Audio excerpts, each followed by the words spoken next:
주시고 길러주신 우리 부모님들에게 감사하는 주일입니다.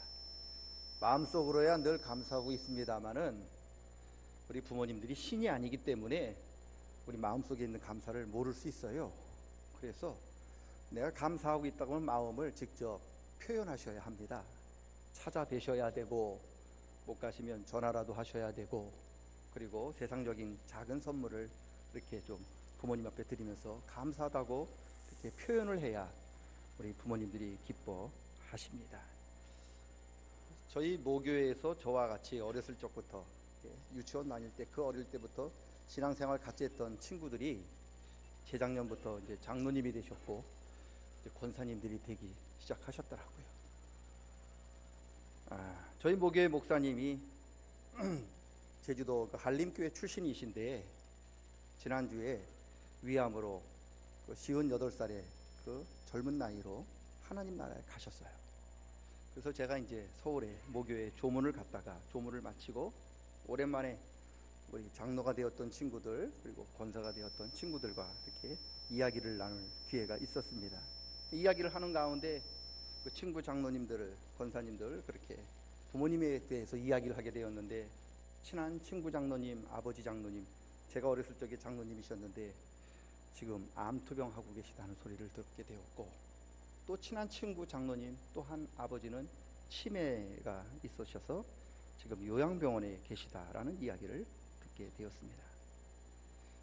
치매가 있으신 아버지를 요양병원에 모셨던 그 장로 친구가 저한테 이렇게 이야기를 하더라고요. 정 목사, 사람이 참으로 영적인 존재인 것 같아 그러더라고요. 그래서 당연하지, 하나님이 우리를 하나님의 형상대로 지으셨는데 당연히 우리는 영적인 존재지 그랬더니 웃으시면서, 근데 왜 갑자기 새삼스럽게 그런 얘기를 하냐 그랬더니 그 친구가 그러는 거예요. 자기가 그 치매 걸리신 아버지를 찾으러 요양병원에 가면은 아버지가 굉장히 기뻐하신대요. 얼굴이 환해지면서 굉장히 미소 띠고 따뜻한 마음으로 자기를 맞아주신대요. 그 옆에서 아버지를 돌보고 있던 요양보호사 그 어르신들, 그 아주머니들이 저 할아버지가 이렇게 웃으신 적이 없대요. 그런데 선생님만 오면 그렇게 정말 환하게 너무나 기쁘게 웃으시는 모습 보면서 자기들도 놀란다, 그 이야기를 한답니다. 그래서 친구가 아버지에게 묻는답니다. 제가 누군지 아세요? 그랬더니 글쎄요, 많이 봤는데 누군지는 잘 모르겠네요. 그런데요, 이상하게 젊은이만 보면 가슴이 뛰어요. 젊은이만 보면 기분이 좋아요. 젊은이만 보면 왠지 이렇게 웃음이 나와요. 그렇게 이야기를 하대요. 그 이야기를 들은 친구가 가슴이 찢어질 것 같다고 이야기를 하더라고요. 그러면서 참 사람이 영적인 존재니까 그런 거 아니겠냐 그렇게 너한테 이야기를 하더라고요. 여러분, 저는 이 소리를 들으면서 이게 부모님들의 본능이구나 그렇게 생각이 되더라고요. 여러분, 본능이 뭐냐? 본능은요, 배우지 않아도 아는 거잖아요. 가르쳐주지 않아도 아는 게 본능입니다. 여러분, 머리에서는 아들에 대한 기억이 지워졌어요. 머리는 아들을 알아보지 못해요. 그런데요, 그 아들이 누군지 모르는데 그 아들이 그 아버지 가슴에 새겨져 있었던 것 같다. 그래서 제가 누군지 아세요? 그러면 잘 모르겠는데, 그런데도 그 사람만 보면, 아들만 보면 기분이 좋은 거예요. 아들만 보면 막 기쁜 거예요. 여러분, 그게 본능이죠. 여러분, 얼마나 자녀들을 생각하고 또 생각하고 얼마나 자녀들을 위하면 머리에서는 아들에 대한 기억이 지워졌고 이 머릿속에서는 아들에 대한 모든 것들이 다 사라졌는데, 여러분, 그 아들만 보면 기쁘고 아들만 보면 그게 즐거울 수 있을까? 그런 생각을 해보게 되었습니다. 여러분, 이게 본능이죠. 저는 개인적으로 금년 어버이날이 부모님이 안 계신 가운데 처음으로 맞이하는 어버이날이죠. 재작년에 아버지 돌아가셨고 작년 말에 어머니가 돌아가셔서 이제 처음으로 부모님 없이 부모님 어버이날을 맞이하는데 기분이 굉장히 착잡하더라고요. 굉장히 무겁더라고요. 부모님이 안 계시니까, 그리고 어버이날을 맞이하니까 제일 먼저 드는 생각이 갈 곳이 없어요. 가야 할 고향을 잃어버린 것 같아요. 부모님 계실 때는 당연하게 생각되었던 것들이 부모님이 안 계시니까요, 당연한 게 당연하지가 않더라고요. 성경에 보면요, 아브라함의 아들 이삭이 어머니 사라가 세상을 떠난 후에 방황을 해요.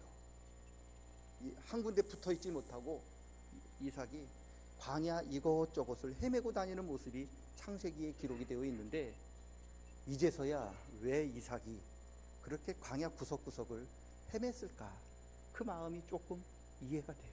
왜요? 고향이 사라진 거예요. 정줄 곳, 의지할 곳, 그런 고향이 사라졌기에 그렇게 이삭이 그렇게 방황을 한 게 아닌가 생각이 되어지는데, 당연했다고 생각했던 것들이 우리 부모님이 안 계시니까요, 정말로 당연한 게 아니더라고요. 우리가 당연하다고 생각하는 것을 당연하게 하기 위해서 우리 부모님들이 정말 피눈물을 흘리셨다는 것을 이제야 알게 되더라고요. 오늘은요, 저와 여러분이 당연하다고 생각되어지는 것을 당연하게 만들어주신 우리 부모님들에게 감사하는 날입니다. 예전 제가 어렸을 적인가 잘 기억이 안 나는데, 어떤 코미디 프로그램에 어떤 개그맨이 이런 말을 해서 유행한 적이 있어요. 있을 때 잘해, 남 봉이야. 기억하시는 분도 아마 있을지 모르겠습니다. 여러분, 우리 부모님 봉이십니다. 계실 때 잘하십시오. 우리 부모님 앞에 참 잘할 수 있는, 부모님 앞에 참 감사할 수 있는 우리 모든 성도님들 되시기를 축원합니다. 하나님이 온 우주 만물을 지으셨는데 안 지으신 게 없잖아요. 하나님이 지으신 우주 만물 중에 가장 우수한 걸작품은 있다면 저는 그게 부모님이라고 여겨져요. 다른 것들 다 보시기에 좋았지만, 보시기에 좋은 것 중에 가장 한 작품을 뽑으라 한다면 저는 그게 부모님이다, 그렇게 느껴집니다. 왜냐? 여러분, 모든 인간들에게는 본능이라는 게 있어요. 아까 본능 이야기했잖아요. 배우지 않아도 알고 가르쳐주지 않아도 자기가 알고 깨닫는 게 본능인데, 우리 인간들에게 여러 가지 본능이 있는데, 여러분, 더 많이 가지려고 하는 거 본능이에요. 남들보다 더 높이 올라가려고 하는 거, 그거 본능이에요. 남들보다 더 빨리 더 앞서고자 하고 싶은 거, 그거 본능이에요. 그리고 남들보다 더 좋은 거 가지려고 하는 거, 그거 본능입니다. 배워서 앞서가는 게 아니고요, 배워서 많이 가지려고 하는 게 아닙니다. 그냥 인간은 그냥 태어나서부터 좀 잘하면 더 남들보다 좋은 것을 더 많이 가지려고 하는 마음이 저절로 생겨요. 본능입니다. 본능이 꼭 나쁜 건 아닙니다만은, 너무나 본능에 충실하게 살아가면 욕심 많은 사람, 이기적인 사람으로 보일 수가 있습니다. 이기적이라고 하는 뜻이 뭡니까? 본능에 충실해서 더 많이, 더 좋은 것을 가지려고 하는 그런 마음이 이기적인 거죠. 내가 남들보다 더 좋은 것, 내가 남들보다 더 많이 가지려고 하는 이 마음이 본능이죠. 욕심이 뭡니까? 본능 따라 사는 거죠. 여러분, 더 많이, 더 남들보다 더 많이 가지려고 하는 게 욕심 아닙니까? 왜 싸웁니까? 우리가 왜 다투느냐? 남들보다 더 좋은 것을 더 많이 가지기 위해서 싸우는 거죠. 여러분, 사람이 정도의 차이가 있을 따름이지 누구나 다 본능이 있어요. 그리고 본능에 따라 살아갑니다. 그런데 더 많이, 더 높이, 더 좋은 것을 가지려고 하는 이것이 모든 인간들이 가지고 있는 본능인데, 그리고 사람들이 이 본능에 따라 살아가고 있는데, 이 본능을 반대로 살아가는 사람이 계신데, 그분이 누구냐? 부모님이죠. 부모님들은요, 남들과보다 더 싸워서 더 많은 것을 가지고 더 좋은 것을 가지고 오셔요. 우리 부모님들이. 그런데 당신이 누구랑 싸워서 정말 싫은 소리 들어가면서 정말 애쓰고 수고하면서 얻었던 그 좋은 것을 누구 앞에 풀어놓습니까? 자녀들 앞에 다 풀어놔요. 그렇게 싫은 소리 듣고 욕 먹으면서 갖고 왔던 그거, 그 본능인데 그것을 자녀들 앞에 다 갖다 놓는 거죠. 여러분, 그 욕심 많은 부모님들이요, 자녀 앞에 서면 자기가 가진 좋은 것을 자녀를 위해서 희생하고 포기하는 그런 부모로 변하더라고요. 자녀가 좋은 것을 가지고 자기는 나쁜 것을 가지면, 다른 사람이 좋은 것 가지고 내가 나쁜 것 가지면 화가 나서 욕심이 생겨서 빼앗고 싶고 그것을 내가 가지고 싶은 그런 사람이 이상하게 부모님이 되면 자녀에게 좋은 것을 다 주면서 자기는 안 좋은 걸 가지면서도 자녀 때문에 행복하다고, 좋다고 여기는 게 부모님이죠. 누구도 거스를 수 없는 본능을 거스르는 존재가 바로 부모님이죠. 예수님께서도 말씀하시잖아요. 너희가 악할지라도, 너희가 악한 부모라도 자녀 앞에서는 자기를 희생하고 헌신하는 그런 부모로 변하지 않느냐. 여러분, 이게 말씀입니다. 그래서 저는 사람의 본능을 이기는 그런 부모님이야말로 하나님의 걸작이라고 느껴집니다. 그 부모님이 계셨기에 지금 저와 여러분이 이 자리에 있게 된 것입니다. 부모님들이라고 좋은 거 먹고 싶지 않은 게 아니더라고요. 부모님이라고 좋은 옷을 입지 않고 싶은 게 아닙니다. 이게 본능이에요. 그런데요, 부모님 모습을 보시면은요, 자녀들 좋은 거 먹이려고 당신들은 허름한 음식 먹어요. 자녀들 좋은 옷 입히시려고 당신들 허름한 옷을 입고 계시잖아요. 좋은 거 몰라서 그런 게 아닙니다. 좋은 옷 입을지 몰라서 그런 게 아닙니다. 그거 본능입니다. 그런데 자녀들을 위해서 자기 본능을 억누르고 있는 거예요. 세상에 그렇게 살아가는 사람은 부모님밖에 없어요. 성을 빼앗는 사람은 여러분 용감한 사람이지만 자기를 이기는 사람, 자기 본능을 이기는 사람은 세계에서 가장 용감한 사람이라고 했는데, 그런 면에서 우리 부모님들은 세상에서 가장 훌륭한 분이신 거죠. 여러분, 오늘은 모든 인간을 사로잡은 본능을 누르시고 우리를 위하여 희생하신 부모님 앞에 감사하는 날입니다. 우리 부모님들, 우리 자녀들에게 감사를 받아야 마땅한 분이십니다. 여인으로서 누려야 할 모든 것들을 부모의 길을 걸어가면서 다 포기하신 분들이에요. 그런 분들에게 우리가 감사하지 않으면 우리가 가지고 있는 이 믿음이 그 부모님을 만드신 하나님을 어떻게 기쁘시게 해드릴 수 있겠습니까?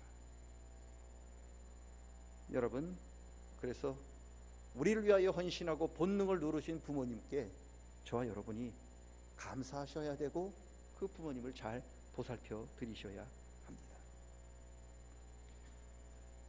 왜 부모님이 안 계시니까 왜 돌아가야 할 고향을 잃어버린 것 같았을까? 제가 설교를 준비하면서 계속 한번 생각해 봤어요. 왜 이런 마음이 들까? 그랬더니 답이 나오더라고요.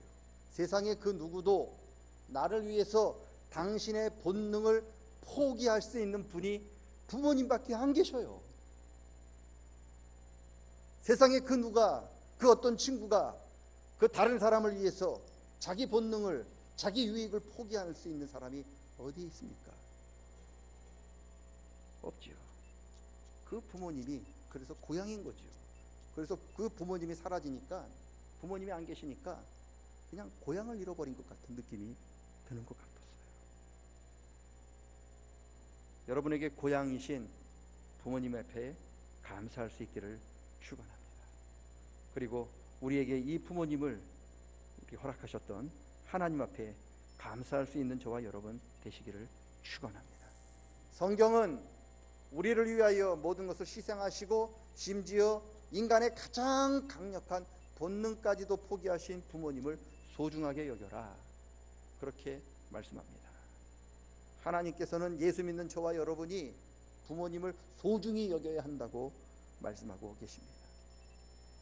모든 사람이 꼭 지켜야 하는 계명이 십계명입니다. 십계명은 두 부분으로 되어 있어요. 돌판 하나에는 우리 인간이 하나님을 향해 지켜야 할 계명 1계명부터 4계명이 기록이 되어 있고, 두 번째 계명은 인간과 인간 사이에 지켜야 할 계명이 5계명부터 10번째 계명까지 기록이 되어 있는데, 인간과 인간끼리 지켜야 할 계명 가운데 가장 먼저 나오는 5번째 계명이 뭐냐? 너희 부모님을 소중히 여기라는 거죠. 왜요? 모든 인간관계의 기본은 자녀가 부모님을 소중히 여기는 것에서부터 시작합니다. 여러분, 나를 위하여 희생하시고 나를 위하여 모든 것을 다 포기하시고 나를 위하여 본능까지 포기하신 그 부모님께 감사하지 못하고 그 부모님을 생각하지 못하는 사람은 절대로 다른 사람의 수고와 다른 사람의 희생도 알 수가 없어요. 어머니 아버지가 나한테 100%다 주었는데도 그걸 깨닫지 못하는 사람이, 다른 사람이 나를 위해서 2%, 3%, 기껏해야 10% 희생하는 걸 그걸 어떻게 이해할 수 있겠습니까? 그래서 하나님께서 우리 인간의 모든 기본적인 관계는 우리의 부모님을 소중히 여기는 것에부터 시작한다고, 그리고 그 부모님을 소중히 여기는 그분을 통해서 하나님이 역사하시고 그분을 통해서 복을 허락해 주시겠다고 약속해 주셨습니다. 부모님을 소중히 여기시는 분이 복을 받는 시작, 첫걸음을 걷게 되는 겁니다. 우리 가난한 어머니랑 아들이 살았대요. 어머니가 너무 가난하게 살아서, 그런데도 아들을 좀 가르치고 싶어서 정말 어렵게 좀 노력을 하면서 아들의 학비를 대어서 공부를 시켰습니다. 그리고 이 어머니의 눈물겨운 희생과 헌신으로 아들이 드디어 대학을 졸업하게 되었습니다. 그런데 걱정이 생겼습니다. 아들이 그 대학에 수석으로 졸업을 하게 되었는데, 어머니를 이제 아들이 어머니 제 졸업식에 와주십시오라고 이렇게 초청을 아들이 가자고 그러는데 입고 갈 옷이 없다는 거예요. 너무나 초라하고 남루해서 이런 모습으로 갔다간 우리 아들의 그 영예로운 자리를 자기가 망칠 것 같아서 안 간다 그렇게 이야기를 했는데, 그래도 아들이 어머니가 오셔야 되지요, 그래서 그렇게 강권해서 마지못해 아들을 따라 졸업식을 갔답니다. 아들이 이제 수석 졸업했기 때문에 대표로 연설을 하고, 그리고 모든 학생을 대신해서 아들에게 이 총장이 금메달을 목에 걸어주려고 이렇게 했더니 이 아들이 그 총장님에게, 총장님, 이 메달을 받아야 할 사람이 있습니다. 메달을 주시면 제가 그분에게 걸어드리겠습니다 하면서 총장한테 메달을 받고 나왔대요. 그 메달을 가지고 청중 사이로 뚜벅뚜벅 걸어갑니다. 그러니까 사람들이 궁금하잖아요. 누가 그 메달을 받을 수 있는 분인가 했더니 아들이 웬 허름하고 남루한 초라한 할머니 앞에 서 있더라는 거죠. 그러면서 그 여인에게 메달을 걸어주면서 어머니 때문에 이 아들이 졸업할 수 있게 되었습니다. 어머니께서야말로 나에게 이 메달을 받아야 마땅합니다 하면서 메달을 걸어드렸다는 거죠. 지켜보고 있던 모든 사람들이 일어서서 기립으로 그 박수를 쳤습니다. 그분이 그 후에 그 학교 총장이 되었어요. 그분이 10년 뒤에 미국의 대통령이 되었습니다. 그분이 미국의 제28대 대통령, 우리 윌슨 대통령이십니다. 나를 위하여 희생하고 헌신한 부모님을 소중히 여기는 사람, 하나님 반드시 기억하십니다. 왜요? 나를 위하여 본능을 포기하시고 헌신하신 분은 예수님밖에 없어요. 십자가 지시고 싶지 않은 그 본능을 포기하고 예수님이 십자가에서 모든 것을 다 주셨는데, 그 예수님과 가장 비슷한 분이 부모님이시죠. 부모님의 사랑은 아무런 사심도 없습니다. 그저 깨끗합니다. 그런 부모님을 우리가 소중히 여길 때 하나님께서 저와 여러분에게 복을 주시겠다고, 복의 시작이 될 것이라고 약속해 주셨습니다. 오늘 우리를 위하여 늘 수고하시고 헌신하신 우리 부모님께 감사하는 마음을 평생 가져야 하면 당연한 겁니다만, 이번 주간만이라도 우리 부모님의 은혜 감사하다고 좀 표시도 하시고 또 작은 선물도 좀 준비하셨다가 함께 시간을 마련하는 그런 저와 여러분 될 수 있었으면 좋겠습니다.